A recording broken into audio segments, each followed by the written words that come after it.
भेजा जाए। श्रीमान संजय कुमार झा जी। माननीय सभापति महोदय, मैं आपके माध्यम से इस सदन का ध्यान एक अत्यंत महत्वपूर्ण विषय की ओर आकर्षित कराना चाहता हूं। महोदय, मैथिली भाषा की मान्य एवं प्राचीन लिपि तिरहुता, जिसे बैदेही लिपि भी कहते हैं, को गूगल कीबोर्ड, एंड्रॉयड, iOS तथा विभिन्न सोशल मीडिया प्लेटफॉर्म पर पूर्णतः सहज और ऑटोमेटिक सपोर्ट उपलब्ध नहीं है। माननीय महोदय, मैथिली भाषा न केवल हमारे संविधान की 8वीं अनुसूची में विधिवत सम्मिलित है, बल्कि देश विदेश में करोड़ों लोगों की मातृभाषा है। यह भाषा भारत की सांस्कृतिक, साहित्यिक और बौद्धिक विरासत की धरोहर है, किंतु बड़ी विडंबना है कि इस भाषा की प्रामाणिक और ऐतिहासिक लिपि तिरहुता, जिसका प्रयोग सदियों से होता आया है, आज के डिजिटल युग में भी उपेक्षित और हाशिए पर है। तकनीकी और डिजिटल क्रांति के इस युग में जहां कृत्रिम बुद्धिमत्ता, मशीन लर्निंग और सूचना संचार प्रौद्योगिकी के माध्यम से वैश्विक स्तर पर नई संभावनाएं निर्मित हो रही हैं, वहीं किसी भी भाषा की डिजिटल उपस्थिति उसकी जीवंतता, प्रसार और संरक्षण के सबसे प्राथमिक शर्त बन चुकी है।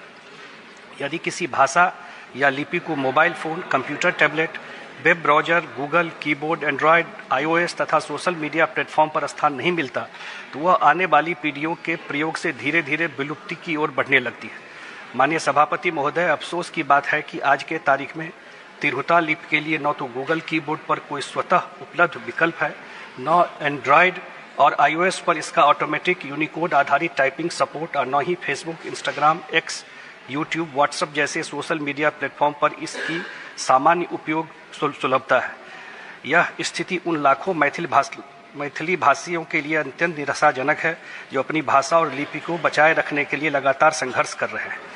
मैं इस सदन के माध्यम से केंद्र सरकार से विनम्र आग्रह करता हूं कि गूगल, एप्पल, माइक्रोसॉफ्ट और प्रमुख सोशल मीडिया प्लेटफॉर्म जैसे तकनीकी प्रदाताओं से तुरंत संवाद स्थापित किया जाए।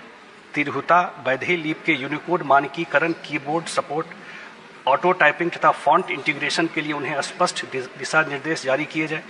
भारतीय भाषाओं की लिपियों को प्रोत्साहित करने के लिए एक राष्ट्रीय डिजिटल लिपि मिशन जैसे पहल पर भी विचार किया जाए, ताकि भविष्य में किसी भाषा की लिपि डिजिटल प्लेटफॉर्म से वंचित न रह जाए।